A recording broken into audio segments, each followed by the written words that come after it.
Aí, hoje, você não preenche mais o recaptcha de escrever a palavra. Hoje você fica clicando em foto de semáforo, em foto de faixa de pedestre. O que você está fazendo? Se segure na cadeira aí, porque vai ser doído.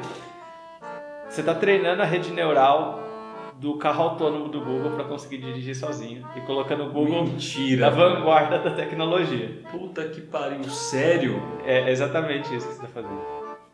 Você vê que cada vez fica mais difícil o desafio, né? Por quê? Porque a inteligência artificial está ficando mais inteligente e não cai mais em erros bobos, né?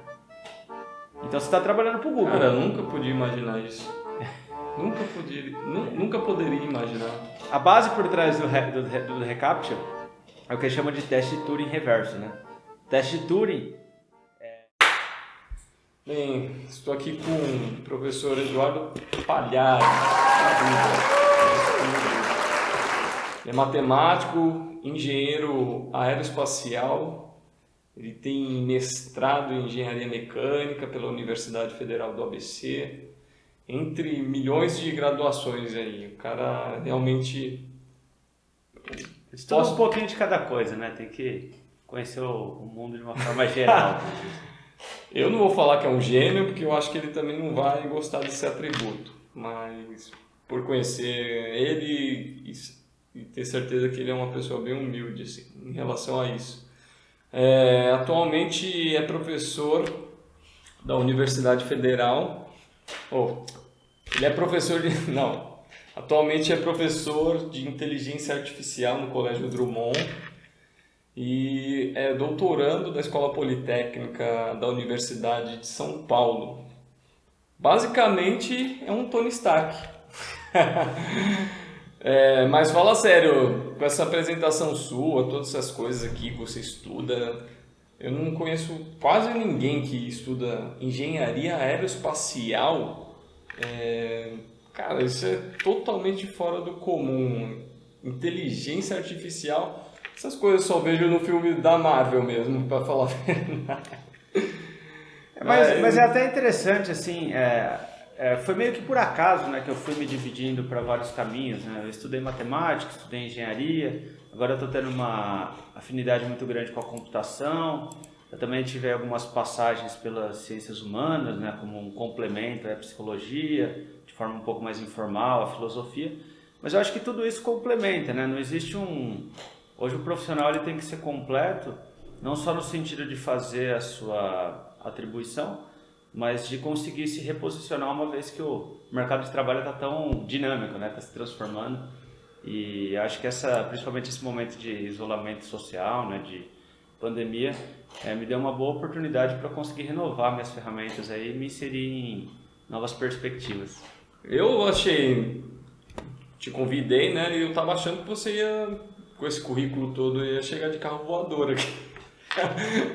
Não, esse aqui eu tô guardando só para meus clientes, tá, né? Pô, carro voador, ou sei lá, se você tem robô em casa que faz os trabalhos domésticos, tipo Jackson. Não, agora mais falando sério, né? Eu tenho a minha primeira formação lá no nível técnico em eletrônica, né? Então a minha fase de robôs já passou, né? Eu fazia isso há 10, 15 anos atrás, que eu tinha algumas coisas automatizadas lá. Hoje em dia eu tô usando meus esforços mais para o mercado financeiro mesmo. Mas é até interessante, né? Talvez algumas pessoas já tenham algum spoiler disso, né? Não sei se você está sabendo, mas a gente está construindo uma série, né? Eu tenho alguns amigos que estão no exterior, eles trabalham na verdade com a parte gráfica, né? Eles desenhistas e tal. Tem alguns que trabalham na área de cinema e a gente está produzindo então um material sobre aí uma coisa que não se fala muito hoje em dia sobre mim, né? Acho que você deve se lembrar que eu tenho uma carreira musical também, né? Então, o pessoal está fazendo uma minissérie sobre a nossa banda, então, né? E é com uma perspectiva mais pós-apocalíptica, então envolve toda essa temática de inteligência artificial e tudo mais. Os projetos aí que estão no forno, né? Estou abrindo em primeira mão aqui. Coisa bem interessante. Caramba, mano. Não imaginaria isso. E aí lá eu sou o cientista maluco, né? Que desenvolve tecnologias, né? No documentário. Então, a gente falou ali do teu currículo, né, que você dá aula de inteligência artificial. Eu acho uma piração isso daí, sabe? Que a gente assiste vários filmes, várias coisas assim em relação a isso, aqueles robôzão mal que sai matando todo mundo, carro que anda sozinho, tudo isso. E assim, uma coisa que me chamou muita atenção essa semana, não sei se você chegou a ver uma notícia que lá na Coreia eles fizeram uma coisa assim, muito bizarra. Para mim foi bizarro. Tipo, pegaram a voz de um cantor que já tinha morrido e conseguiram colocar essa voz numa música atual. Então, tipo, era como se ele estivesse cantando atualmente aquela música com os mesmos trejeitos que ele cantava, a voz igual, idêntica à voz dele, e parecia que ressuscitou o cara. Não sei se isso realmente é possível, você já chegou a estudar alguma coisa em relação a isso, porque tipo, isso me chamou muita atenção porque eu gosto de música, né? Eu me interesso por esse tema. Não, então, pois é, né?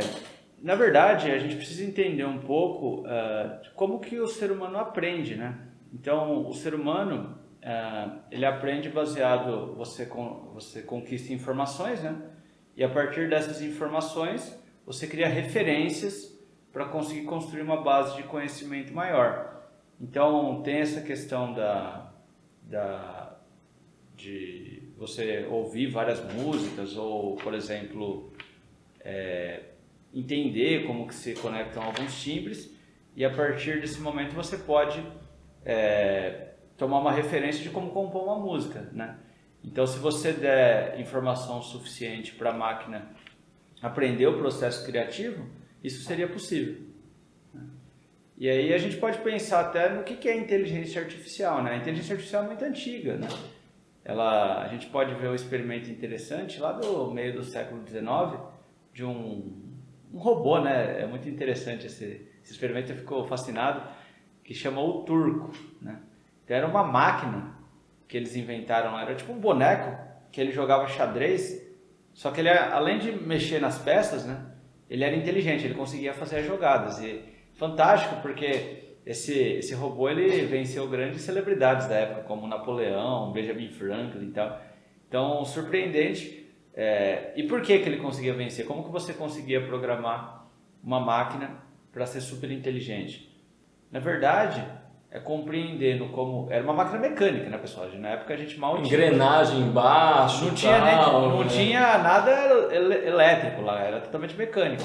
Então a ideia por trás é que se conseguiu compreender o raciocínio humano e conseguiu se modelar esse raciocínio de forma computacional, talvez de forma matemática, e você conseguiu gerar um mecanismo que conseguia de alguma forma replicar essa inteligência matemática, né? Mas assim, a gente pode dizer que a inteligência artificial é uma coisa muito antiga, né? Na década de 40, 50 ali, acho que é perto da década de 50, né, que tem aquele congresso famoso lá do Michael Minsky, né, que é onde se cunha a primeira vez esse conceito de inteligência artificial, e aí a gente já conseguia resolver problemas bastante significantes na época, né? Por exemplo, na década de 70 a gente tinha alguns softwares que faziam aí a predição de diagnósticos médicos, né? Mesmo com uma computação bastante limitada, você já conseguia ter diagnósticos até melhores do que de médicos recém-formados, né? Claro que um comitê de ética não iria permitir colocar dar a responsabilidade de diagnóstico para um algoritmo, né? Uma vez que isso aí esbarra por vários conceitos éticos, morais e tudo mais. Mas a inteligência artificial é bastante antiga, né? E agora a gente está vendo uma revolução contemporânea simplesmente porque o nosso processamento aumentou muito, né? Hoje a gente tem muita capacidade de processar um grande volume de dados, e quando a gente processa um grande volume de dados, a gente consegue ter muita referência e a gente consegue aprender mais rápido, né? Existe um projeto interessante do Google que ele pretendia,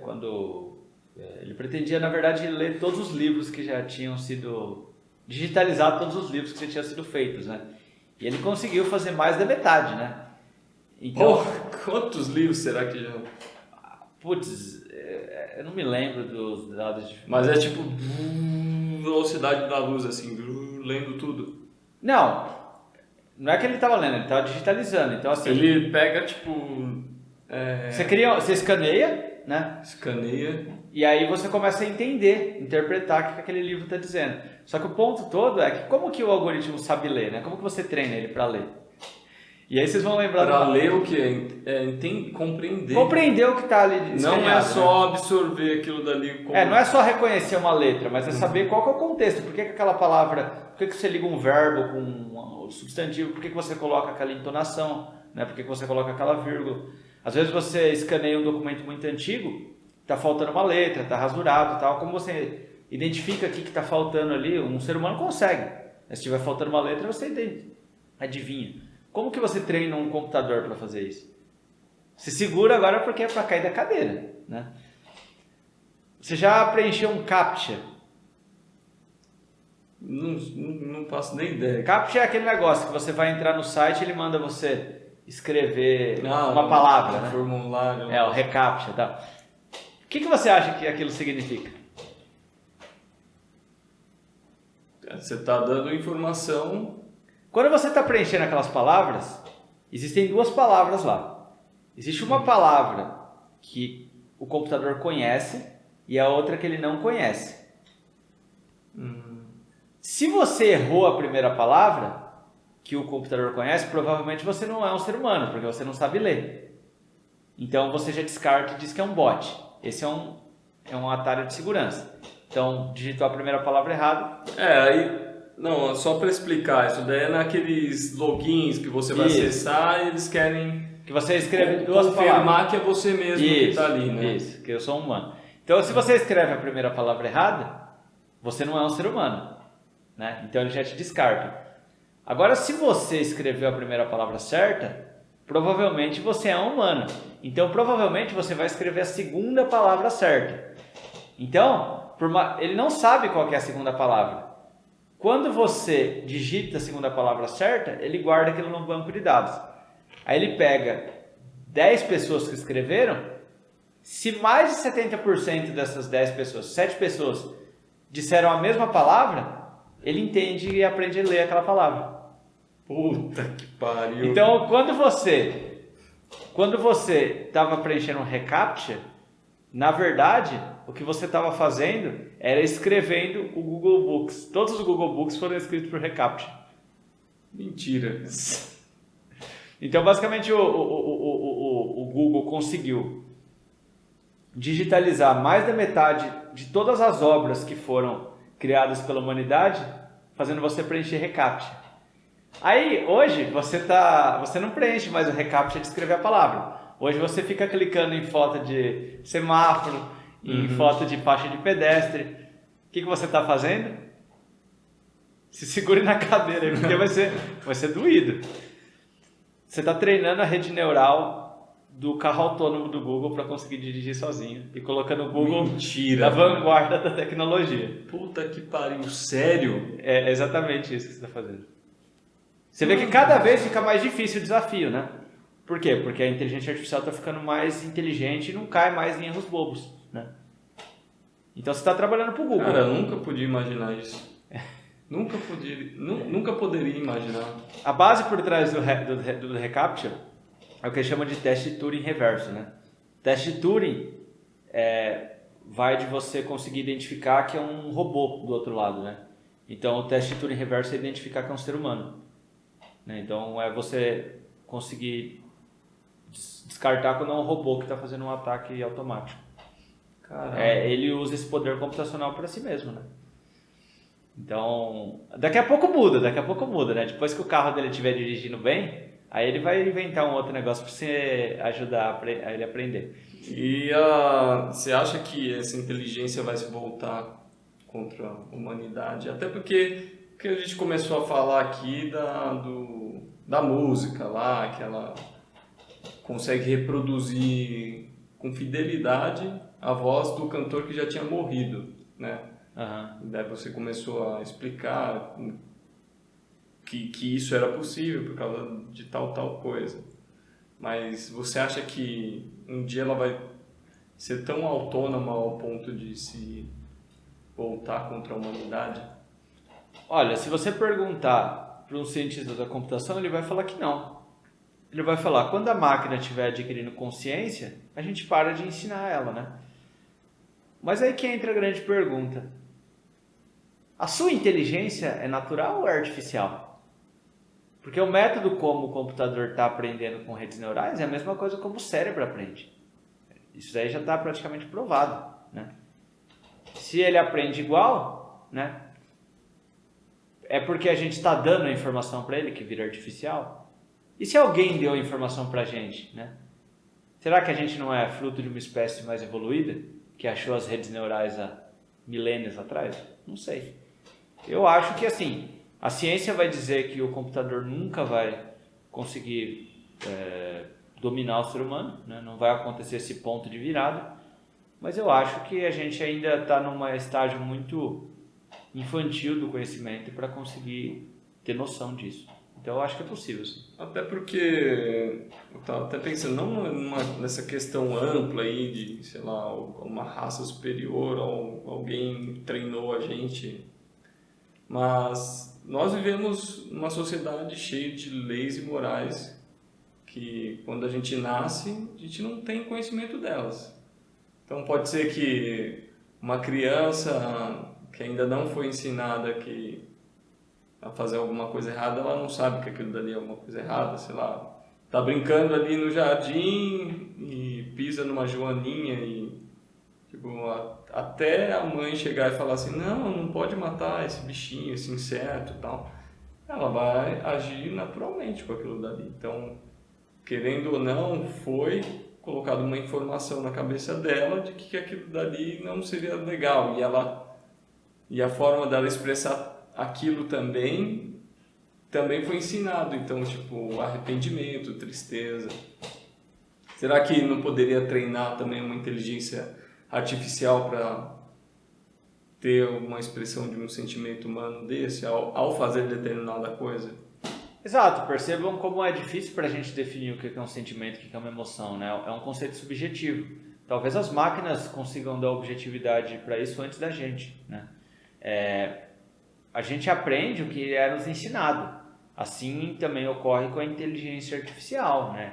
Então, se você der o estímulo certo, de repente você pode ensinar empatia para ela, né? O quanto empático nós somos genuinamente? É uma empatia universal ou é uma empatia cultural? O que está certo para a gente está errado para outra civilização, para outro povo, né? Então, assim, isso aí é muito parcial. Eu acho que da mesma forma como a gente construiu o nosso código moral e nossa noção de desenvolvimento, né? Isso daí pode ser questionado por uma não vou nem chamar de inteligência, mas de um conjunto de conhecimento mais amplo, né? Hoje você não se lembra tudo que você aprendeu, você tem que ir resgatando, né? Uma inteligência artificial bem treinada se lembra. Então, em alguns aspectos elas estão bem na nossa frente, né? Eu queria que você me contasse como tudo começou, essa trajetória aí, depois de você ter feito... Quantas graduações você tem? 3, né? Oficialmente 3. Eu tô na beira de tirar a quarta, mas eu não decidi em que curso ainda, né? Na Universidade Federal do ABC, você tira uma graduação básica e aí você pode se especializar em outras 3. Dessas outras 3 eu já gastei 2, né? Eu sou matemático e engenheiro aeroespacial. Aí sobra uma terceira, né, para eu tirar como especialização. Eu ia fazer a outra graduação em matemática, né, bacharel e licenciatura, mas estou repensando aí se eu não vou para, de repente, a área de computação, que é uma força que eu tenho percebido que é importante desenvolver, né. Eu desenvolvo muita computação de forma autônoma, né, pelas minhas pesquisas, mas eu acho que pode ser interessante também ter uma graduação sólida nisso, pode me trazer algumas ferramentas, vamos dizer, mais potenciais. E, mano, que tipo de ferramenta? Coisas práticas, assim. Porque a gente fica falando um monte de aí, você estuda engenharia aeroespacial, mecânica, inteligência artificial, que você está dando aula, mas me fala das coisas que você estuda, sei lá, no curso de aeroespacial. O que tem lá de prático, assim? Você viu, não, puta, ou eu aprendi isso daqui e agora, sei lá, eu posso consertar alguma coisa ou desenvolver alguma coisa. A engenharia aeroespacial, vamos dizer assim, que eu fiz mais para experimentar, né? Foi o primeiro curso que eu fui. Eu vi que não era muito minha cara no sentido de mercado de trabalho, né? E eu acabei migrando mais para a parte de pesquisa nessa área. Mas as aplicações, acho que mais diretas que eu vi ali, foram principalmente no que tange a automobilística, né? Então, você falar de aerodinâmica, né? Que isso daí tem todo um impacto ambiental quando você fala de melhorar a eficiência energética de um carro. Parte, inclusive, também de termodinâmica quando a gente fala de eficiência de motores, né? Então, a tecnologia de ponta que se desenvolve lá no parte de controle, né? A parte de até materiais, né? Materiais compostos que são mais resistentes, mais leves, né? Trazem uma longevidade ou a viabilidade de novas tecnologias. Eu acho que os pilares da inteligência artificial, eles estão ligados a setores da engenharia de ponta, né? Que são compartilhadas por muito do que a gente usa hoje no nosso dia a dia sem saber, né? Eu acho que dentro da aeroespacial é o que a gente tem mais tangível, é isso. Eu trabalhei especificamente em cima de helicópteros, né? Então, eu fui a primeira pessoa que desenvolveu um modelo de interação fluido-estrutura, né? Considerando a asa como sendo uma estrutura flexível, né? Em geral, o pessoal faz com estrutura fixa, corpo rígido. Eu fiz estrutura flexível que traz uma complexidade muito maior para o trabalho. Então, é uma pesquisa que eu não dei continuidade, né? Mas que tem uma relevância muito grande hoje no cenário internacional. Mas então, você consegue explicar para um leigo o que seria isso? Bom, basicamente, né? Quando você considera que a hélice está girando, né? Essa hélice, na verdade, é como se fosse uma asa de avião, né? Quando você considera ela como rígida, é como se ela fosse um pedaço de pau aqui, né? Mas na verdade ela é flexível, né? E considerar toda essa flexibilidade com ela se chocando com o ar, isso daí dá umas equações muito grandes, né? Então, como quem resolve essas equações é um computador, né? Você precisaria, para fazer isso em tempo real, você precisaria instalar o supercomputador no rotor do helicóptero. Isso é impossível do ponto de vista físico, né? Então o pessoal considerava estrutura flexível para poder embarcar ali um microprocessador como um Arduino para poder fazer essa conta em tempo real. Hoje a minha teoria ainda não é aplicável na prática, né? Porque ela realmente tem uma complexidade muito grande, mas com o avanço aí da computação com processadores menores, consumindo menos, com mais velocidade, com mais memória, a tendência é que em algum momento da história talvez essa teoria possa ser implementada na prática, né? Então, e vai servir para quê? O helicóptero ele é uma estrutura, um veículo bastante perigoso, né? Até por isso que o salário do piloto é tão alto, porque você fica muito suscetível ao ambiente. Então, o ser humano ele precisa sempre estar ali, corrigindo, né? Tem que ficar esperto e precisa de muita perícia para isso, né? Precisa de muito treinamento. Com esse sistema supervisório observando todas as variáveis, como deflexão, como vento lateral e tudo mais, você consegue ter uma atuação instantânea em relação a... Bom, aí dá para fazer de várias formas, né? Mas é como se a própria estrutura do helicóptero conseguisse compensar os efeitos adversos, tirando a responsabilidade do piloto. Então o piloto estaria mais como se fosse um copiloto, vamos dizer assim. Estaria em piloto automático, ele estaria mais corrigindo pequenas imperfeições, né? Então muito menos chance de dar um acidente. Então tornaria esse tipo de transporte extremamente seguro, né? Claro, isso daí pode ser usado para outras coisas também, né? Parte da pesquisa ela estava sendo desenvolvida para uma eventual aplicação num veículo híbrido. Então, por exemplo, uma hélice que ela funcionaria tanto no ar quanto na água, a mesma hélice, né? Então essa alteração de fluido precisaria de uma como que eu vou explicar, de uma tratativa eletromagnética ali no rotor, que o próprio sistema que eu bolei, né, de controle, conseguiria interpretar em tempo real isso e deixar com que a mesma hélice fosse usada em 2 tipos de fluido diferentes. Claro que isso exigiria muito estudo, né, em relação a materiais, que não é minha área, mas também é uma possível abordagem, né. A gente está pensando, lógico, num rotor de helicóptero, mas você pode aplicar isso, por exemplo, com um rotor de uma turbina de carro, né, dando mais controle para qualquer estrutura. Mas aí então ia ser o mesmo, desculpa, seria o mesmo mecanismo, só que daí a tua proposta seria colocar um processador para medir isso.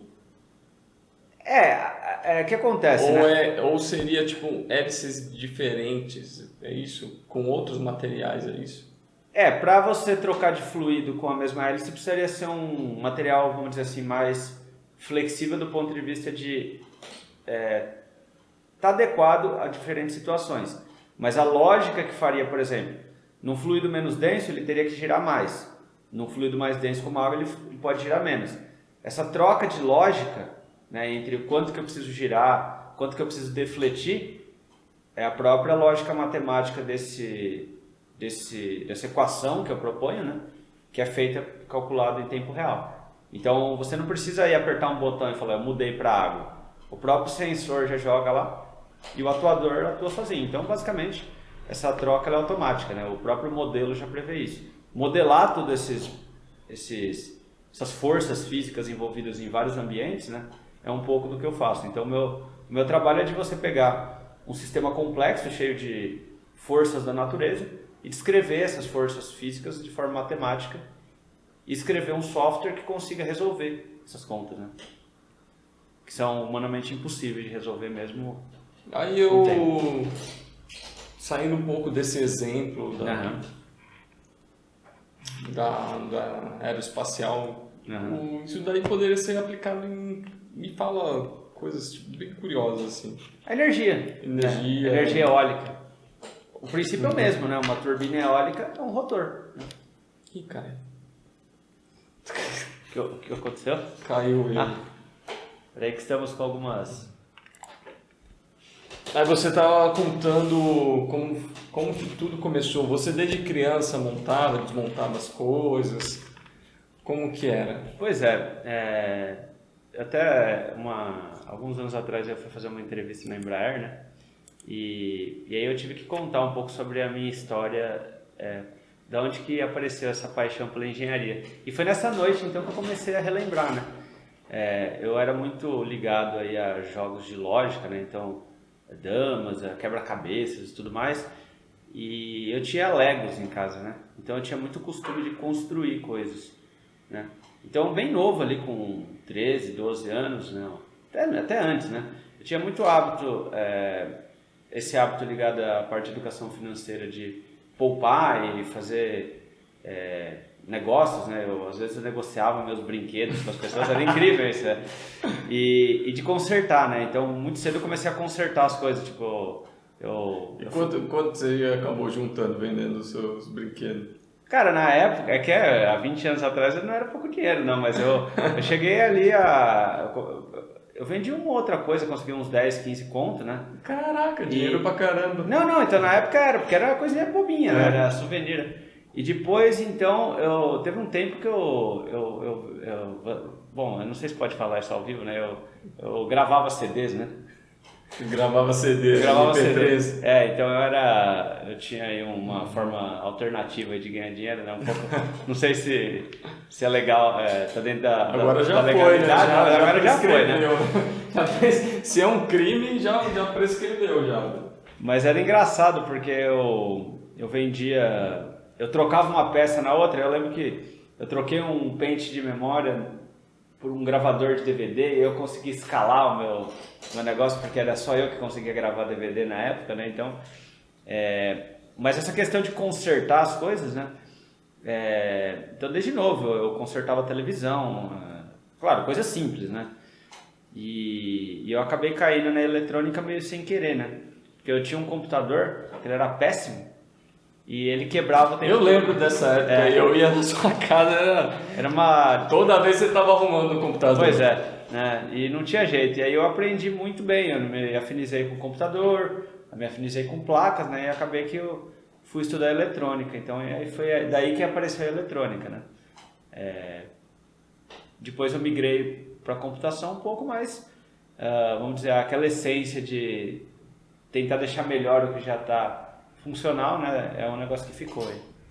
Caraca, e me conta, você desmontava, sua mãe brigava com você desmontava as coisas dela? Não, então, mas a verdade é que ela falava assim, o meu irmão, né? Não vou falar o nome dele por uma questão ética, mas o meu irmão desmontava as coisas e sempre ficava sobrando parafuso, né? Aí eu peguei aquilo como lição e falei, não, mas o meu não, se sobrar parafuso eu jogo fora, né? Mas eu não vou deixar o vestígio do crime. Mas as minhas coisas realmente, a maioria das coisas que eu pegava para arrumar, eu pelo menos fazia voltar a vida, né? Não deixava 0 km, mas voltava a funcionar. Então, mas acho que tá no sangue, né? Aos poucos a gente não consegue fugir a origem ali dos mecanismos, né? A gente assiste muito filme, Hollywood e tal, vê todas aquelas coisas científicas acontecendo. Aquilo dali tá próximo do que a gente vive ou é bem distante, hipoteticamente falando? Bom, hoje em dia nem tanto, né? Acho que a gente tinha um conceito de ficção científica até a década de 90 que era muito forçação de barra, né? Conforme a educação superior, ou melhor, a educação mais especialista, né, foi chegando às pessoas, o próprio público começou a exigir vamos dizer assim, roteiros mais bem elaborados. Então hoje a maioria dos filmes aí que tem uma temática científica, ela é projetada por cientistas, né? Os cientistas estão por trás dos grandes roteiros, né? Então, é um filme que eu gosto bastante, né? Que foi, acho que o primeiro aí que quebrou aquele mito de quanta besteira, né? É o Interestelar, né? Interestelar, a ciência que está ali, até certo ponto, ela é muito verídica, né? Ela faz bastante sentido. Aquele filme é basicamente inspirado em qual teoria? Bom, tem várias teorias ali, Stephen né? Hawking? Seria uma extensão da relatividade geral, né? O que se pega muito ali é a parte da relatividade geral, quando você fala da contração espaço-tempo, né? Então, você conseguir atingir deformação de massa em altas velocidades, né? Movimentos relativísticos. Envolve um pouco da teoria do Hawking também dos buracos negros e tal. Confesso que não é uma teoria que eu conheço muito bem, né? Eu nunca estudei essa parte de buracos negros profundamente, mas eu sei um pouco aí sobre a métrica de Schwarzschild, né, e tudo mais. É bem interessante a matemática por trás desses fenômenos, né. Esse é um filme que retrata até certo ponto bem a ciência, né. Mas aí você falou de Marvel, né. Eu me lembro de um filme que me marcou bastante, quando eu fui assistir o primeiro Homem de Ferro, né, com os meus antigos colegas de banda. E assim, foi um filme que eu achei muito louco, assim. E eles falaram... E aí, na época, eles me perguntaram, né? Porque tinha lá... A cápsula de energia era feita à base de... Era lítio? Vanádio? Não me lembro qual que era. Alguma coisa... Eu acho que é vanádio. Acho que é vanádio, né? Lítio não é. Não é lítio. Eu acho que é vanádio. Lítio é essas porcarias dessas câmeras aí. Que daqui a pouco vai acabar a bateria da câmera. É que vai acabar porque eles estão usando tudo pro carro do Elon Musk, né? Mas e eles perguntaram, é possível, né, fazer a roupa do Homem de Ferro? Eu falei assim, cara, é difícil falar isso, né, mas assim, eu acho que não é um absurdo, assim, a teoria por trás do filme, ela faz algum sentido, né? Então você precisaria de uns 50, 100 anos de desenvolvimento. Mas na verdade, sei lá, Homem de Ferro é da década de 30, então os caras já imaginavam Não, mas eu digo a versão ali de 2011, 2012, né? 2010 que teve um... Eu não sei como que era no começo, na década de 30, mas era um cara que vestia uma roupa, né? Não, sim. E voava aí, sei lá. Não, eu digo assim, a tecnologia assim, dessa bateria durar tanto, né? Sim. Não sei, eu não vou falar que não é possível, mas eu acho que deve ter algum fundo científico. Mas sem querer fugir tanto dessa pergunta, né? De fato a ciência não é como Hollywood prega.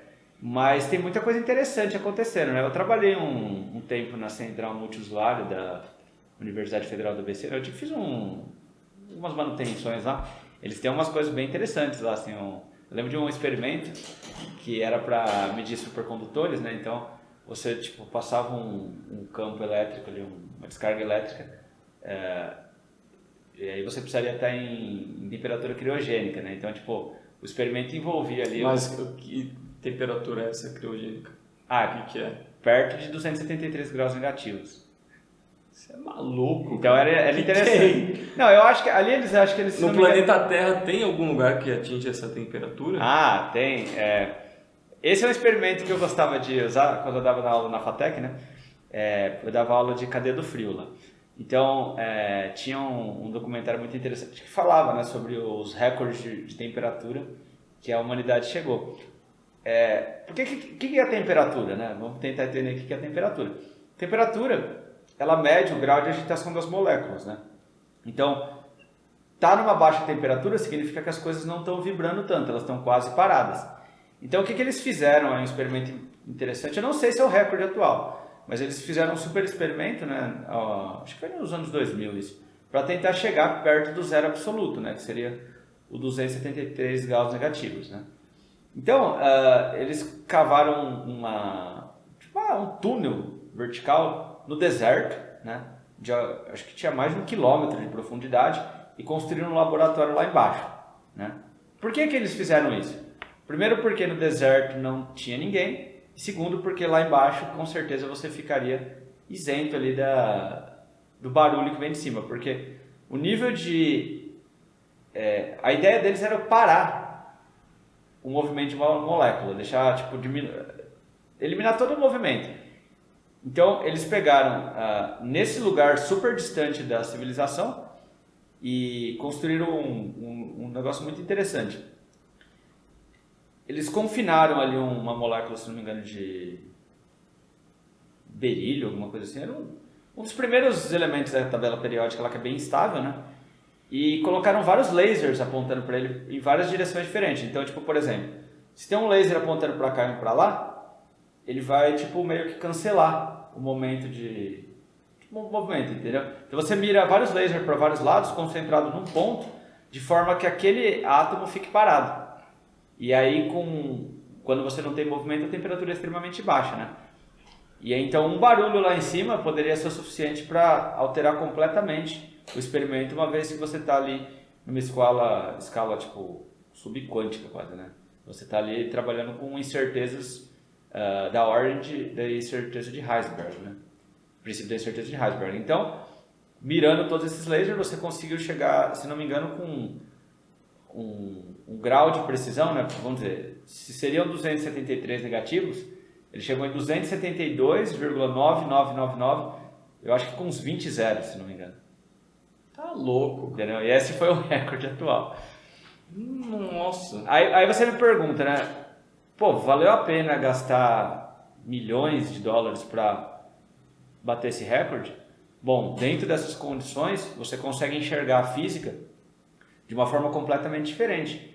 E aí você consegue rever os princípios que estão vigentes aqui no nosso universo, né? No nosso mundo macroscópico, e consegue corrigir, né? Leis que teoricamente não funcionam tão bem. Então, pode ser que um resultado imediato seja só um gasto enorme de dinheiro para bater um recorde, mas do ponto de vista Nesse caso aí, você viu alguma coisa sendo aplicada? Eu não sou um especialista nessa área, né? Então, eu não poderia falar que eu conheço, porque... Mas esse tipo de coisa pode demorar séculos, de repente, para ter uma aplicação, né? Ou não, ou talvez pode ser... a solução de alguma coisa imediata, né? Dificilmente uma coisa tão específica resolve um problema desse, mas, por exemplo, existe alguns experimentos famosos. Isso tudo parte de uma premissa que a gente vê muito distante, parece que uma coisa está acontecendo em outro planeta, mas todos os princípios da ciência partem de noções básicas primeiro da matemática, por exemplo. É isso mesmo? Não, exato, né? muitas vezes as pessoas elas se preocupam muito com o desenvolvimento tecnológico, mas o desenvolvimento tecnológico ele só acontece quando você tem uma ciência básica bem desenvolvida. Porque, por exemplo, para você conseguir melhorar uma tecnologia, você precisa rever os princípios físicos que tem nela para conseguir fazer propostas. E aí você precisa muitas vezes de uma matemática adequada para modelar aquele princípio físico, né? Não é que a quântica é uma coisa moderna, né? A quântica ela poderia talvez ser percebida antes, mas você não teria nem uma matemática para descrevê-la, né? Então, eu acho que é só olhar, né? O PIB dos países mais desenvolvidos tem uma forte correlação com o quanto eles investem em ciência básica, porque ela é justamente o motor para você conseguir, talvez, desenvolver uma tecnologia aplicada, né? A gente chegou num estágio de evolução que não dá mais para fazer por tentativa e erro, porque foge a capacidade humana de interpretação, né? Por isso que a gente tem usado robôs, tem usado inteligência artificial, né, e tudo mais, porque a quantidade de dados é muito grande e está tudo dentro de uma escala que a gente não consegue mais medir de forma direta, a gente tem que interpretar de forma indireta. Entendi. Daí, essas equações matemáticas estão presentes em tudo, assim. Me fala de alguma coisa assim que às vezes as pessoas tendem a ver com uma complexidade gigante e na verdade aquilo dali é sei lá, uma soma, tipo, uma operação muito simples. Eu gosto bastante, na verdade, e esse talvez seja aí o objetivo dos meus esforços dos últimos anos, né? Que eu tenho trabalhado muito com matemática financeira, na educação financeira. Então, por exemplo, a matemática por trás das finanças, ela é muito simples mesmo. Assim, é quase o tipo de matemática mais elementar que a gente pode encontrar dentro de um conhecimento de nível superior. Antes de você começar, né, a falar dessa área matemática financeira, porque as pessoas não vão conseguir entender, porque a gente está falando de aeroespacial e tal, como que você vai parar então na área financeira também? Pois essa é uma história interessante, né? Eu estava terminando meu mestrado e... mestrado onde? No quê? Eu trabalhava com desenvolvimento de tecnologia para helicópteros, né? Então, teoria de controle, né? Então, dentro da aeroespacial ali. Então, eu terminei o mestrado, estava um pouco indeciso para onde seguir profissionalmente, porque eu percebi durante o curso a minha vocação na educação, né? Eu estava já dando aula no nível superior e eu queria experimentar o nível médio. Então, e aí foi em 2017, então, quando eu me deparei com o conceito de blockchain, né? Que vocês popularmente aí conhecem por Bitcoin, né? E criptomoedas, mas eu chamo de blockchain, porque blockchain é a alma, né? Então eu acabei conhecendo a tecnologia, me apaixonei pela tecnologia, consegui enxergar muito das transformações que ele estava promovendo naquela época, né? Então, além do entusiasmo tecnológico, né? Eu também resolvi experimentar um pouco da parte de investimentos. Então, eu tive ali um movimento de estudo muito forte, né? Eu estava depois de muitos anos numa carga intensa de estudos, tinha acabado a graduação, tinha acabado o mestrado, então eu estudei a fundo a parte de investimentos e acabei abrindo um leque, né, profissional. Eu não fiquei restrito só às criptomoedas, né? Então depois eu me especializei, aprendi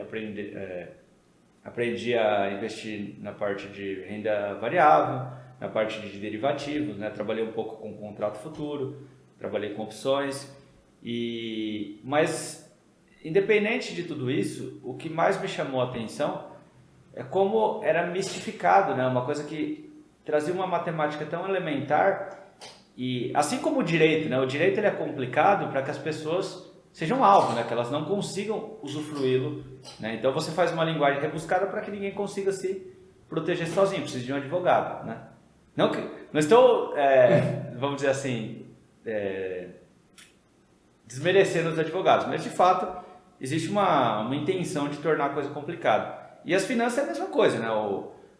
Eles constroem uma quantidade de jargões e expressam a informação de uma forma rebuscada. Mas isso daí você está falando no cenário de uma graduação, de uma academia? Não, no cenário profissional mesmo. Profissional. Né? Você vê que existe um tabu muito grande em relação às finanças, né? Justamente para que existam pessoas que te orientem para isso. Existe um mercado de analistas, de consultores, né? Que tem o papel de traduzir essa linguagem que é super fácil. Então eu fico bem feliz hoje, né? Com várias iniciativas aí no YouTube, né? Como, vou citar alguns nomes aqui, porque eu acho que são pessoas que merecem credibilidade, né? O Thiago Nigro, a Natália Arcuri, que vem desmistificar essa ideia da educação financeira, né? Trazer para uma linguagem do dia a dia, né? Então foi uma preocupação que eu tive em 2017, eu percebi, poxa, tem muita oportunidade para a gente, né? A gente percebe que a média nacional não tem acesso a isso por falta talvez de incentivo, né? E por outro lado eu via lá que no mercado de renda variável, lá no mercado de futuros, era cheio de gringo vindo se aproveitar aqui e ganhar dinheiro no Brasil, porque no Brasil a taxa de juros era alta. Então, por que o brasileiro não aproveita isso e a gente deixa isso de bandeja para o gringo, né? Então eu falei, não, eu vou... então eu criei ali alguns cursos, né, voltados à educação financeira, tentando desmistificar isso, mostrar que a matemática por trás era muito simples, né? Você não precisa ficar preso com aqueles traumas que a gente traz da infância, né? Putz, a matemática é um negócio que eu nunca vou aprender. Não, é um negócio simples. A gente traz em cima de problemas concretos, né? Problemas aplicados a coisas que a gente vê no dia a dia, e aí se torna uma via de mão dupla, né? Tanto você desmistifica o que é educação financeira, o que são investimentos, e você também consegue, sem perceber, vencer várias limitações cognitivas pelo trauma com a matemática, né? E essa vontade sua, ela veio desde quando? Da sua família? Desde, será, criança? Você foi educado em relação a isso? Porque a gente vê que no Brasil não tem uma educação financeira. Eu acho que se a pessoa não buscar isso, ela nunca vai ter na vida. Nunca vão mostrar isso para ela. Pois é. De fato, isso é uma herança que eu posso atribuir aos meus pais, né? Meus pais, eles têm uma educação financeira muito boa, né? Eles não são investidores arrojados, mas eles sempre tiveram uma boa gestão patrimonial, uma gestão do seu fluxo de caixa, né? No entanto, eu me perdi um pouquinho com a pergunta. Peraí. Não, da onde que veio? Desde criança, me dá exemplos assim de como que era. O que você aprendeu com seus pais, então? Tipo, uma coisa simples que hoje você olha, nossa, aquilo dali era simples, mas na verdade, olha, poucas pessoas fazem isso. Uma das coisas é assim, você dá valor ao seu dinheiro. Então, assim, se você vai gastá-lo, né, gaste ele bem. Se pergunte por que você está fazendo aquele gasto, né? O trabalho, justamente, ele é feito para que a gente possa ter um fruto, né? Uma outra coisa é essa ideia de que não existe dinheiro fácil, né? Então, o dinheiro é uma consequência, né, do seu esforço. Então, o trabalho, né, é uma coisa que tanto minha família quanto eu começamos muito novos, né? Então, poupe, né, para você conseguir conquistar aquilo que você está buscando e, além de tudo, faça isso de forma ponderada, né? Então, dê valor ao seu trabalho, né? Não tente encurtar caminhos, né? Então, eu acho que entre as principais lições que eu trouxe deles aí vou nem falar de guardar um pedaço do salário, mas assim, ter consciência, né? Ter consciência. E hoje em dia você ministra aulas disso, você dá cursos disso e sim ou não? Sim. Então, eu tenho alguns cursos homologados, né, pela Universidade Federal do ABC na modalidade de extensão. Aí daí uma outra característica, né, que eu aprendi com os meus pais muito bem, eles sempre foram aí engajados em atividades de cunho social. Então, a minha ideia, né, justamente, hoje eu atuo na educação básica, né, não só na educação superior, mas na educação básica, com o objetivo de devolver um pouco, né, eu tive sempre acesso a boas escolas públicas, então eu quero devolver esse conhecimento para a sociedade. E a forma como eu encontrei, né, é promovendo então cursos voluntários, né? Então, o meu foco hoje são em comunidades, né? Eu gosto de atingir ali pessoas que têm uma vulnerabilidade um pouco mais alta para que a gente consiga minimizar um pouco da desigualdade social que a gente tem no país. Daí, assim, qual é o primeiro passo para uma educação financeira? O que você fala já primeiro, que você enxerga que o brasileiro não tem, mas coisas simples, assim, o que é o primeiro passo, vai? Bom, todo país desenvolvido tem educação financeira na sua matriz curricular desde os anos iniciais, né? Então, ali até desde a pré-escola você já tem isso. Aqui no Brasil, não, né? Aqui no Brasil existia uma coisa, um movimento um pouco tímido, né? De ensinar ali num pedacinho da matemática a fazer juros compostos, né? Isso não é suficiente. Você tem que ensinar isso de uma forma transversal. Então, tem que envolver não só o conhecimento de matemática, mas o conhecimento de história, o conhecimento enfim, de outras disciplinas que vão contemplar o uso, né, dessas equações. Tem que significar o conhecimento. Nesse ano de 2017 foi passada uma lei, né, um projeto de lei, eu não me recordo agora o número, mas a gente pode pôr aí na tela, né, na edição, e que estipulava que até 2020 a educação financeira deveria estar presente em toda a educação básica, né? Agora eu estou na dúvida se era só o ensino médio, mas eu acho que contemplava também o ensino fundamental. E eu tinha para mim assim que isso daí era inviável, porque os próprios professores não têm base de educação financeira, né? Muitos professores ainda têm um pensamento da ditadura, né? De que tipo, comprar casa é uma proteção, enfim, né? Então, assim, um pensamento um pouco antiquado em relação à educação financeira. Então, assim, não teria como você trazer isso para a escola. Então, eu criei esse curso, né, como uma forma de disseminar esse conhecimento que está faltando no ensino médio. Então, respondendo a sua pergunta, né, o que eu acho que falta? Falta o que eu ensino no curso, né? Mas, assim, falta você entender o que é o dinheiro, né? Qual que é o significado do dinheiro na nossa vida e exatamente ensinar uma metodologia para fazer o fluxo de caixa. Entender o que é um gasto, entender o que é um ganho e desses gastos, o que é essencial, o que é opcional, supérfluo. O que você percebe, assim, dos erros cometidos pelas pessoas que... Eu acho que o principal é você ter uma visão de curto prazo, né? Então, você achar que um objeto é suficiente para sanar sua felicidade, principalmente quando a gente está usando uma métrica de comparação. Quer dizer, por que o poder aquisitivo seria sinônimo de felicidade, né? Então, você ostentar um produto caro não vai te tornar mais feliz, né?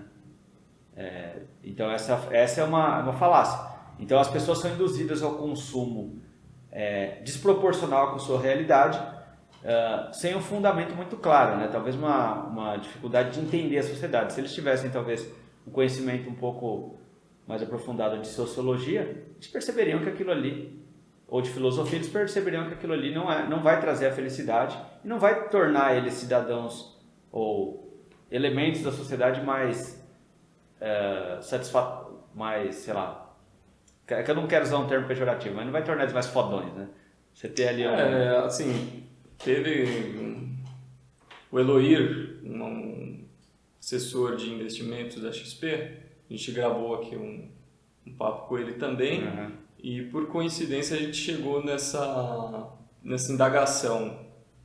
Por que uma pessoa que tem uma parede sem reboco em casa quer comprar um iPhone, quer andar com tênis Nike de marca, tudo isso, né? Daí a gente discutiu e falamos um pouco também dessa questão. Eu coloquei assim, na minha opinião, é que na sociedade sempre há uma necessidade das pessoas mostrarem poder, e é uma coisa parecida com o que você está falando. Eu tenho poder, eu consegui fazer isso, sei lá, mas é uma coisa muito muito vazia, né? Não, eu acho até que tem vantagens. Eu acho que assim, se empoderar é um passo fundamental para você conseguir ser uma pessoa bem-sucedida no sentido de felicidade, né? Você tem que saber se empoderar. E talvez buscar vamos dizer que você coloca como seu sonho. Ah, meu sonho é ter um tênis ou um carro. Buscar isso, o caminho que você vai transitar para ali, que é o importante, né? Se você chegar lá e perceber que aquilo talvez não seja o suficiente, você ganhou o melhor dos dois mundos, porque você aprendeu a caminhar e aprendeu talvez a olhar para outras coisas. O problema é que quando é muito difícil você alcançar aquilo, né? Muitas vezes você desiste no meio do caminho, ou você quer buscar um sonho maior também que não é seu. Então acho que a dificuldade são as pessoas entenderem o que é delas, né? Entender quem você é, né? O que você precisa. Eu pensando assim agora, dando minha opinião, parece que as pessoas querem se transportar para aquele vídeo, para aquela propaganda ou para aquele Instagram daquela pessoa famosa instantaneamente. A partir do momento que eu coloquei a roupa que aquela pessoa está usando, eu me tornei ela. Só que a realidade não é essa. Você colocou a roupa, mas você continua morando naquele lugar, você continua com a tua casa que precisa ser terminada. Então, essa coisa mágica que você acha que aquela propaganda está te trazendo ou que a outra pessoa está usando ali, ela está realizada, na verdade elas não conseguem entender isso. E eu vejo muito, assim, as pequenas coisas que ela poderia estar fazendo no dia a dia dela poderiam tornar a vida dela muito melhor e talvez ostentasse realmente uma vida boa. Imagina, você entra na casa de uma pessoa, as paredes são limpas, tá bem organizado, tudo organizado, bacana de ver e tal. Só um ambiente daquele dali, para mim, tem mais ostentação do que simplesmente um telefone. Você fala, pô, essa pessoa aqui, ela tem um trabalho bom, ela tem um poder aquisitivo bom, porque ela vive num ambiente bacana, entendeu? Agora não, tipo, você olha a pessoa só porque ela tá com um tênis, isso daí não vai te mostrar poder nenhum, né? Não sei qual que é a realidade, né? Mas às vezes as pessoas se transportam para uma coisa, parece que é um passe de mágica. Eu coloquei um celular desse iPhone no bolso, eu me tornei melhor, ou sei lá, né? Essa é a impressão que eu tenho às vezes. Fazer só um breve corte aqui, que a cortina caiu de novo. Ai, cara.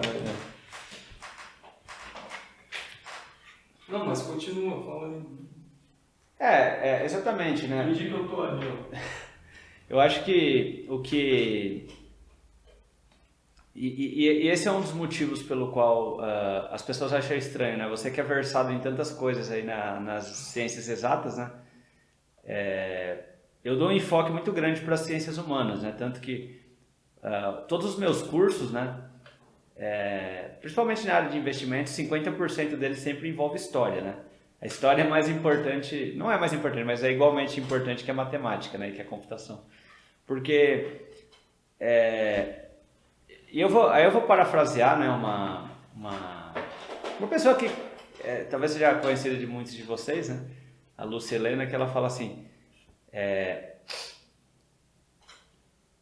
se você perguntar o que é melhor, uma carroça, né, ou um Porsche, se você estiver indo em direção ao abismo, talvez o Porsche não seja a melhor opção, porque você vai chegar mais rápido, né?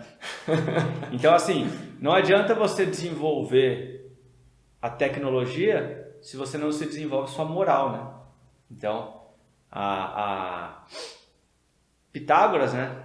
Ele tinha o vestibular lá para entrar na escola de Crotona, que era um vestibular moral, porque ele falava: o poder é a coisa mais perigosa que eu posso dar para alguém, né? Então, se a pessoa não tiver uma boa índole, então é pior do que ele não ter nada, né? Então, eu acho que entra mais ou menos por aí.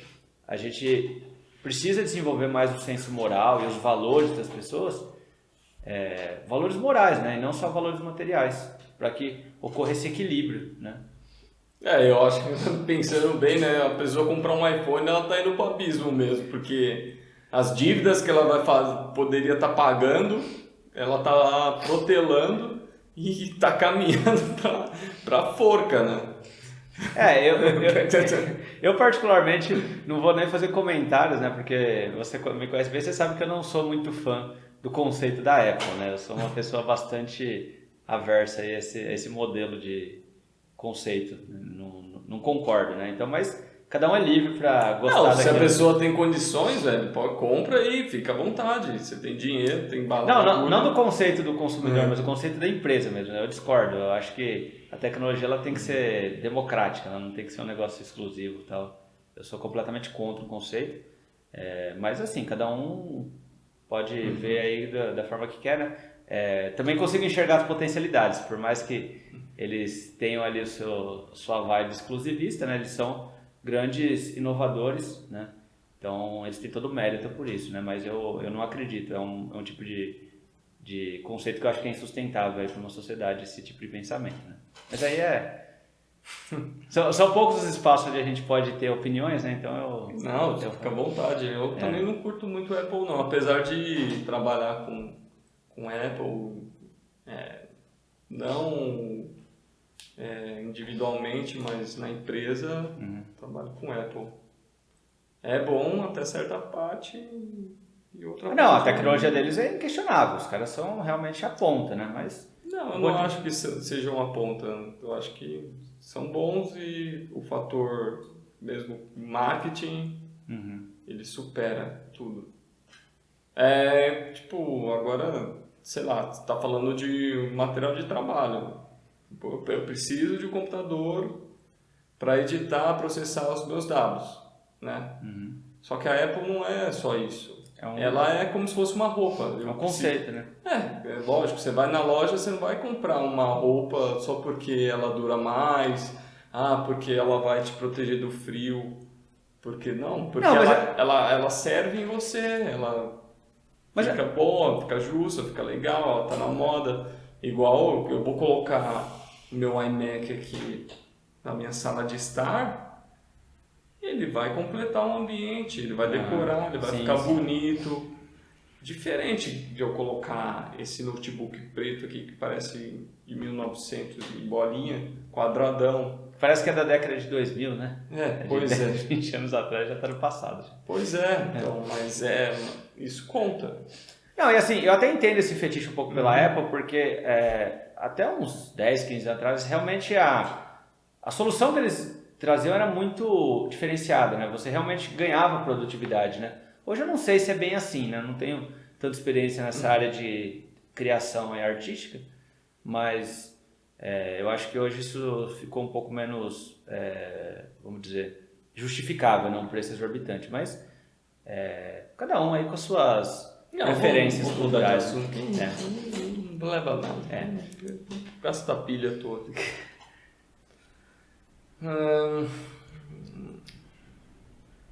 E você agora você falou de Pitágoras e tal, e a gente entender nesse cenário da educação que é ruim, né? Cá entre nós, vamos ser sinceros, é péssimo. No contexto do país, falando assim mais especificamente. O que te levou a ser professor? Porque não é uma profissão valorizada aqui. Eu não digo nem monetariamente, mas socialmente mesmo, né? Essa é uma excelente pergunta, né? Essa questão mais social, né, ela vem como um complemento, né? Então, eu acho que o ser humano ele precisa se desenvolver de várias formas. E eu tentei, eu cheguei a me engajar em alguns projetos sociais, né? E eu percebi que eu não tinha tanto impacto porque estava estava fora de uma área de domínio minha, né? Então a ideia de ir para a educação é por ser uma coisa que eu estou muito familiarizada, que eu poderia contribuir de forma mais relevante, além do fato de que eu tenho uma certa experiência. Então, claro, eu adoro dar aula no nível superior, porque você consegue falar com uma linguagem de mais alto nível, você consegue se aprofundar em coisas mais interessantes, mas houve uma tentativa muito forte de eu me aproximar do ensino médio, né, da educação básica, porque eu tenho um objetivo de, talvez algum dia, expandir essas minhas ideias. Quer dizer, eu estou dentro de muita inovação e a inovação ela demora muito para chegar na escola. Por quê? Porque a escola ela está mexendo com a base da sociedade. Se você fizer uma mudança que der errado, você vai atrapalhar a sociedade por algumas décadas, né? Talvez um século. Então a gente ainda tem no Brasil, por uma questão de conservadorismo, de talvez não piorar o que talvez muitos dizem que está ruim, né? Eu entendo esse conservadorismo, ele é importante, né? Então como que vai ter inovação da educação, né? A gente ainda tem uma educação basicamente do século XIX, uma educação voltada para formar cidadãos para, sei lá, o que uma pessoa que termina ensino médio tem condição de fazer hoje? Não consigo enxergar nada, cara, porque... Basicamente ela sabe se comunicar. Mas isso daí ela poderia aprender a comunicar, ela aprende no dia a dia. Não, a função é da escola. Não, eu sei, mas nem isso a escola ensina direito, né? Pois é. Porque assim, a pessoa indo ou não indo na escola, o nível de aprendizado que ela tem na comunicação é o mesmo. Não é. Não é. Não estou dizendo estou falando nas escolas da periferia, nas escolas gerais, entendeu? Não, mas aí é muito mais uma questão cultural do que técnica, né? A escola ela oferece os subsídios, mas existe também uma questão cultural ali que dificulta você fazer a coisa da forma certa, né? Mas ela cumpre o seu papel mais ou menos em formar um cidadão. Agora não vai ser um cidadão competitivo, né? Você vai precisar estudar muitas outras coisas para estar inserido no mercado competitivo, né? De inovação e tudo mais. Então, eu acho que existem algumas mudanças estruturais que não vão partir da escola. Assim como assim, um grande banco, ele não vai mudar o sistema dele funcionar. Vai ter que aparecer uma startup, né? Que cria um negócio fantástico, começa a incomodar o banco e o banco incorpora aquilo, né? Então, a mudança vem de fora, ela não vem de dentro, né? Uma mudança estrutural na educação é só se você começar do zero, né? Isso daí é inviável. Então, a minha ideia é, em algum momento, trazer adquirir esse conhecimento e trazer ele na forma de como se fosse uma startup mesmo. Então, eu tenho planos de um instituto, né, que eu pretendo formar, voltado inicialmente à educação financeira, envolvendo tópicos ali de computação, de matemática, de história. Então, é um ecossistema ali de conhecimentos que eu julgo que são fundamentais para alguém hoje conseguir se desenvolver na tecnologia ou na ciência, né? Então, esse é o meu objetivo de vir para a educação, é adquirir esse know-how, né? Aprender com todas as faixas, né? Então, eu já tive contato com o EJA, já tive contato com jovens, jovens de baixa renda, jovens de alta renda, nível superior, pós-graduação. E agora o próximo passo, né, quando a gente conseguir minimizar aí os efeitos negativos aí da pandemia, talvez me expor um pouco aí a experiências no exterior para entender. Claro que não dá para transpor um modelo europeu, um modelo asiático no Brasil, porque a cultura é diferente. Mas como que a gente diminui essas lacunas? Como que a gente adapta, pega pontos positivos aqui para melhorar? Então, é mais ou menos isso. Eu quero ganhar experiência, entender bem o cenário da educação no Brasil, entender um pouco da educação que melhor funciona no exterior, né? E tentar achar aí pontos de intersecção para melhorar essas lacunas, né? De uma forma pontual, né? E vai existir também para o banco digital, vai existir para a corretora. Então, eu acho que na educação é assim, você pode ter ações que complementam a educação. Nem todo mundo vai querer seguir o meu modelo, né?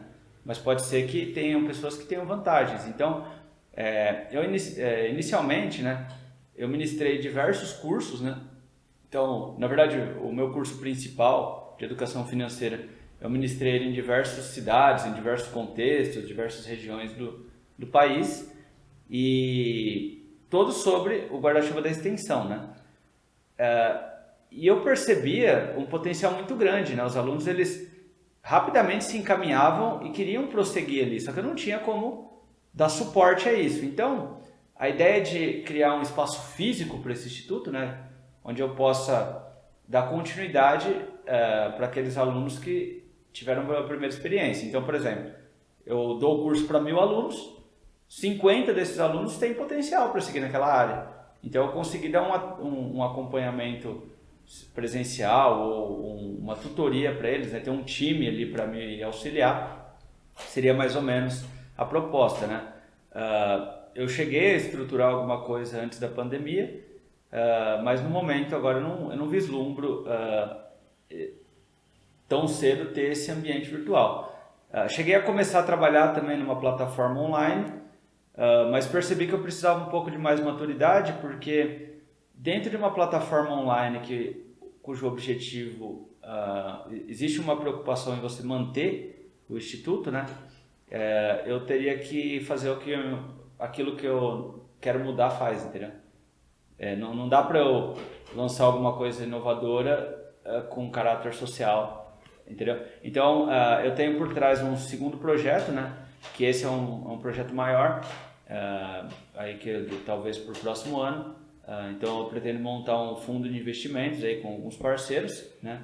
E utilizar então os rendimentos desse fundo, né? O fundo ele é voltado à rentabilidade. Então, assim, quem está investindo no fundo vai ter uma rentabilidade, mas a parcela que seria voltada à minha taxa de administração seja destinado a bancar esse instituto, né? Então, hoje eu ainda não tenho, vamos dizer assim, corpo financeiro para conseguir bancar essa ideia. É uma coisa que eu vislumbro para daqui 5, 6 anos, e esse é o intervalo que eu quero adquirir mais know-how para conseguir, quando eu tiver o potencial financeiro, eu conseguir viabilizar essa ideia com o máximo de qualidade possível, né? Com bastante vivência. Então é por aí que eu estou indo, né?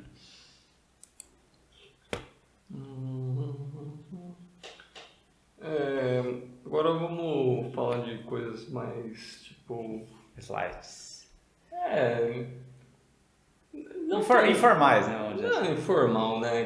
Cara, qual que é um dos problemas assim da educação do país? Eu falo coisas tipo bem pontuais, o despreparo do professor, a cultura, uma coisa leva a outra, o que é? Realmente, o que acontece? É histórico, né? A gente tem esse paradigma, né, que o nosso país ele escolheu, né, ser um país agrícola, né? A gente não é produtor de tecnologia. Qual que é a forma de você migrar de uma economia agrícola para uma economia baseada em tecnologia? Você precisa de ter muitos cientistas de ponta, né, que vão ter que ser financiados pelo Estado por um tempo. Então, existe um desincentivo à ciência no último governo, né? Isso vem caindo. Isso quando a gente fala de uma economia competitiva.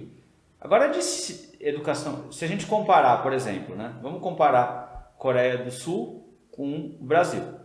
Década de 70, a Guerra da Coreia foi década de 70 e 80, não foi? Década de 70. Não sei, cara, não sei te confirmar, mas é coisas perto. É. E tem a ver com a Guerra Fria, não é? Final da década de 70, começo de 80, se não me engano. Eu lembro de um relato bem marcante que eu assisti uma palestra do ex-presidente do INPA, né? O INPA nem sei se existe mais, é o Instituto de Matemática Pura e Aplicada. Pra vocês terem uma ideia assim, da relevância do INPA, os matemáticos do INPA eles são os melhores, eles estão entre os melhores do mundo. Eles não perdem para cara de Harvard, de Princeton, do MIT. Não, os caras lá são os melhores que a gente tem é a nata da nata, né? E basicamente o governo desarticulou, falou que esse centro de excelência não serve para nada, né? Porque matemática pura não traz progresso. Mas esse presidente, né? Essa palestra eu assisti em 2015, 2016, se não me engano, ele falava sobre a Coreia, né? Então, na época da Guerra da Coreia, um pouco antes da Guerra da Coreia, havia um investimento muito forte, né? houve um investimento muito forte na Coreia em educação básica e começou-se um investimento muito forte no Brasil em pós-graduação. Então, 2004, 2005, o Brasil estava batendo a Coreia em produção científica em muitas áreas. Por quê? Porque a gente tinha um monte de mestres e doutores que estavam desenvolvendo coisa de ponta, né?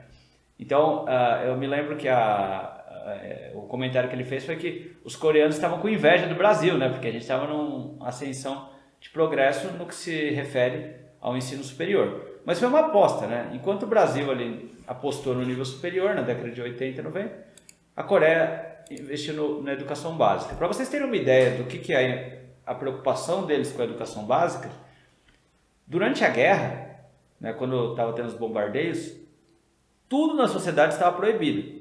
Tipo, é lockdown completo.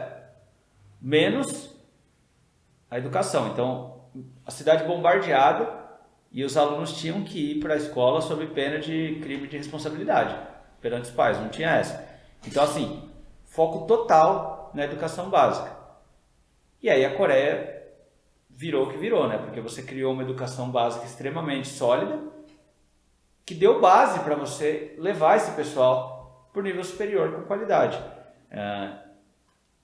Eu não acho que foi uma ideia ruim do Brasil investir em nível superior em desenvolvimento científico, mas carece de que, putz, a gente não tem onde aplicar isso, né? Eu fiz um curso de engenharia aeroespacial e não tenho lugar para trabalhar aqui. Então, assim, se eu for só muito bom, eu vou ter que trabalhar com outra coisa, como é o que eu sempre fiz, né? Eu tive que trabalhar com TI para até conseguir me encaminhar para a educação. Muitos dos meus amigos nunca conseguiram trabalhar na área, tiveram que trabalhar em coisas administrativas. Os caras que eram muito, muito, muito bons foram para o exterior, que é onde contratam o engenheiro aeroespacial. Então, eu entendo que a inovação, ela começa com você criando oferta. Não dá para você criar demanda e ficar importando o engenheiro, né? Como a Embraer faz. Quer dizer, dá se você queimar dinheiro, né? Se injetar liquidez na empresa, beleza, né? Mas aí quando ela se torna você deixa de ser estatal, ela começa a se tornar menos competitiva no longo prazo, né? O que está acontecendo. Mas eu acho que existe essa distância, né? Existe a briga entre a ciência e a indústria, como se a ciência fosse um câncer estatal, né? Que a gente tem que bancar, quando na verdade ela é muito barata, né? Eu vou falar em termos de saúde que está todo mundo familiarizado, né? Uma diária de uma UTI paga quantas vacinas? Você tem ideia quanto é a diária de uma UTI? Né? É por volta de R$35 mil, né? Quantas vacinas a gente compra com isso? Né? Então, assim, atacar a causa é melhor do que atacar o efeito, né? A ciência não é uma coisa que se colhe em 5 anos. 30, 40, 50 anos, né? Hoje os Estados Unidos é o que é porque os caras investiram em muita ciência na primeira metade do século XX, né? Guerra Fria e tal. Então eles estão colhendo até hoje os benefícios de ter uma ciência muito forte. Então, eu acho que é por aí, né? A educação, ela tem que ser tratada com respeito, né? Não como uma coisa que todo mundo é obrigado a fazer, mas como o único caminho para o progresso, né? Não só do ponto de vista econômico, mas até do ponto de vista social mesmo, de você se entender, de você conseguir se comunicar, você conseguir se inserir como cidadão, entender quais são as suas fragilidades, as suas potencialidades, né? Então eu acho que a grande dificuldade é essa cultura de que a educação é só E isso está mudando, tá? A geração de hoje tem uma admiração pela educação muito maior do que a minha geração tinha, né? Eu percebo isso nos meus alunos, é muito diferente, né? Nos diversos grupos que eu trabalhei, existe uma confiança, né? Só que esse processo leva tempo. Então, talvez a gente está vivendo um momento um pouco pessimista da educação, porque a gente ainda não está colhendo os frutos da geração que realmente vai fazer a diferença, né? Essa mudança de pensamento da educação, de uma educação, vamos dizer assim, de linha de montagem para uma educação mais reflexiva, aconteceu na década de 90. Então a gente vai começar a colher frutos disso anos 20, anos 30, anos 40, né? Eu acho que a gente está num bom caminho, né? mas não é por isso que a gente tem que parar, né? A inovação ela está sempre acontecendo. E o modelo de educação está mudando muito, né? Tipo, o ensino híbrido ele já é uma realidade em várias partes do mundo evoluído, né? Não que aqui não seja evoluído, mas do mundo desenvolvido, né? Então, Estados Unidos e Europa já vem adotando esses modelos há bastante tempo, né? O que é o ensino híbrido, para quem não faz ideia? Ensino híbrido consiste de você passar parte da tarefa da educação para o aluno, né? Então, vai fazer uma inversão de papéis. O aluno, por que híbrido? Porque parte do momento ele vai para a escola, parte do momento ele estuda sozinho. O momento de estudar sozinho é o momento onde ele começa a entender como a aprendizagem funciona, né? E o momento onde ele se encontra com seus colegas, com o professor, é um momento horizontal, né? Onde o professor está no mesmo nível dele, não é uma relação vertical. O educador, ele está no mesmo nível do aluno e ele vai ser um tutor para organizar aquelas ideias que ele coletou sozinho. Então não é como se o aluno aprendesse pelo Google, né? O aluno ele tem as ideias dele pelo Google e o professor, que aí é uma pessoa mais experiente, consegue direcioná-lo como aprender, né? Ensiná-lo Isso daí não... Agora, minha opinião de leigo. Não parece ser quando você vai fazer um TCC na faculdade? Isso, que você leva as informações, o professor dá uma lida, daí ele vai falando, não, o caminho é esse, faz isso, corre atrás disso, e você vai lá, traz as informações e ele vai te direcionando. Exato, uma orientação, exato. Porque o que acontece? Bom, o conhecimento que se precisava para ser um profissional no século XIX e XX, né? Trabalhar numa linha de montagem era um conhecimento cartesiano. Você ensinava as regrinhas ali, o cara decorava, beleza.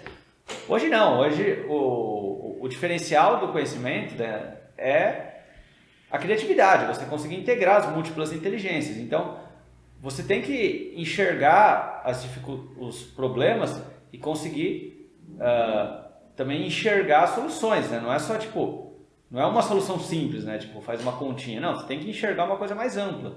Então, dar essa capacidade do aluno ter autonomia é o que faz com que o diferencial que, na verdade, a gente precisa para conseguir criar coisas novas, né? Mas é mais ou menos o que você falou mesmo, é como se fosse um TCC, né? Mas durante todo o período escolar. E você enxerga isso acontecendo numa sala de aula mesmo? Isso daí é uma prática já bastante consolidada nos Estados Unidos, há pelo menos 10 anos que eu escuto falar disso. Eram casos pontuais, né? E hoje eu tenho a experiência de experimentar isso, né? Todas as frentes que eu ministro, né, são híbridas, né? Então, eu atuo em 2 universidades e uma escola de ensino médio. E o conhecimento ali, as disciplinas são híbridas. A gente tem momentos em que o aluno estuda sozinho e tem um momento onde a gente discute essas ideias, né?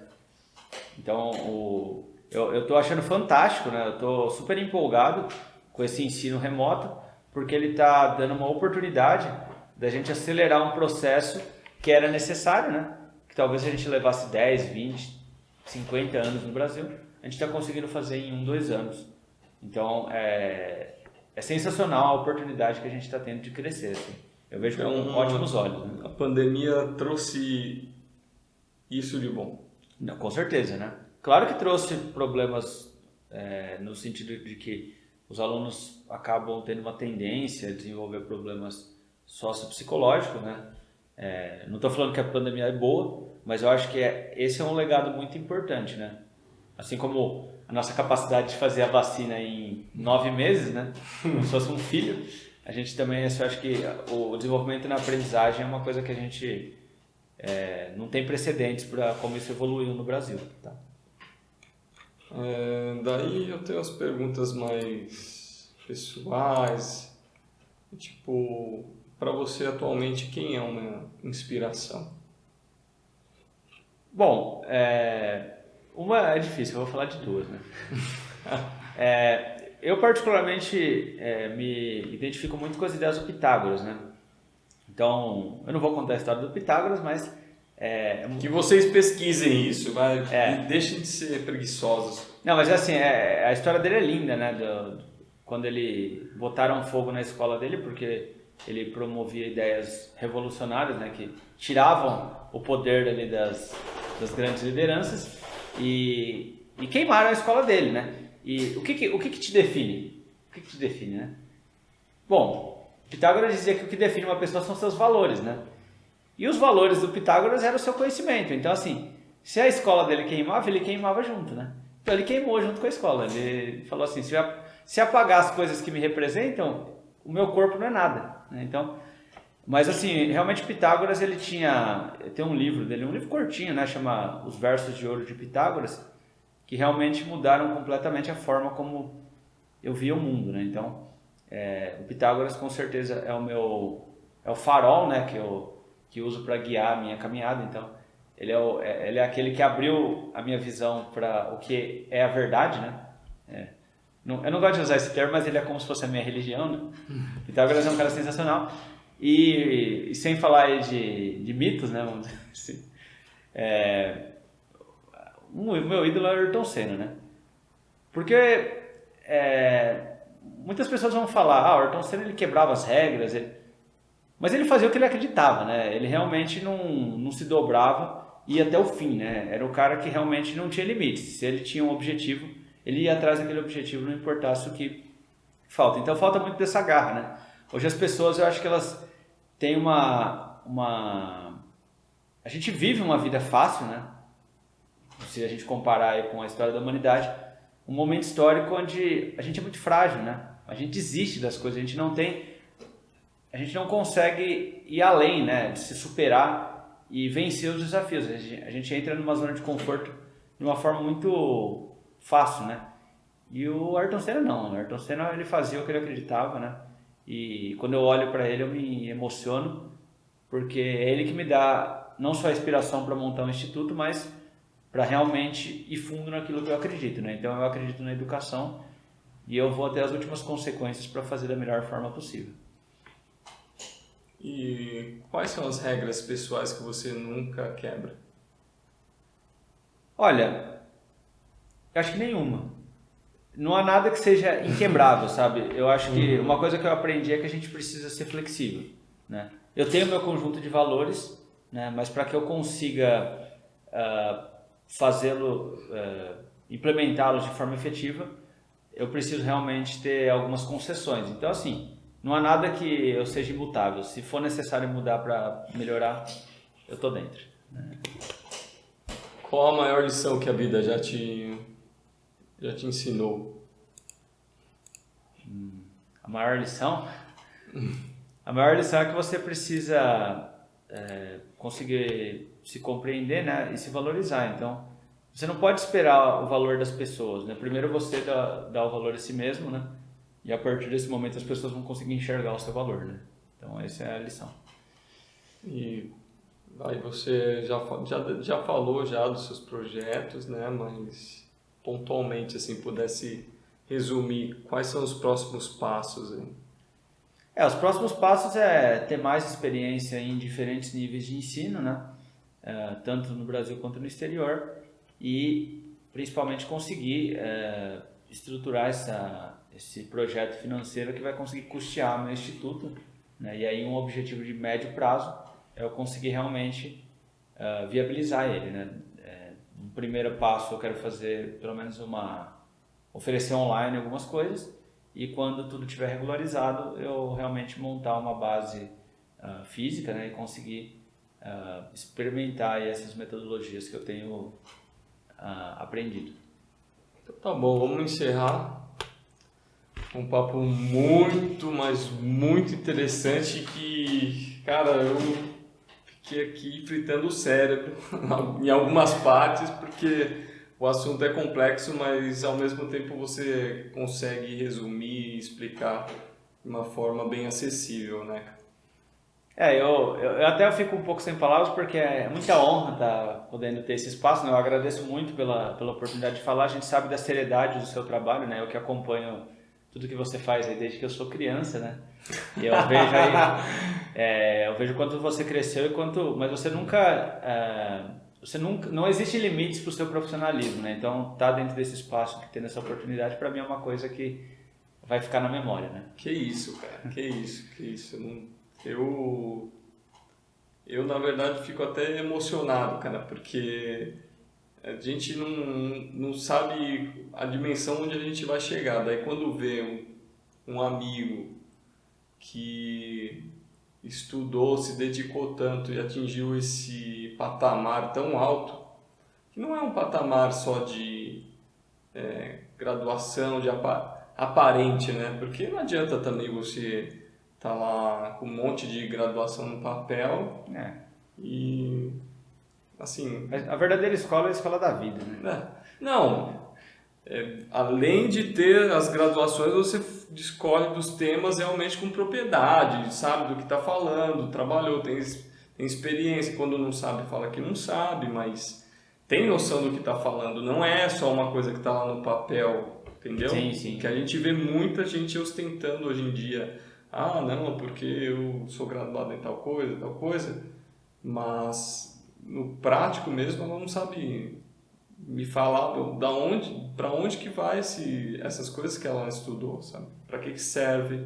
Colocar de uma forma acessível mesmo para as pessoas, né? E eu acho isso daí muito importante mesmo. Vai muito além de você ter essas graduações.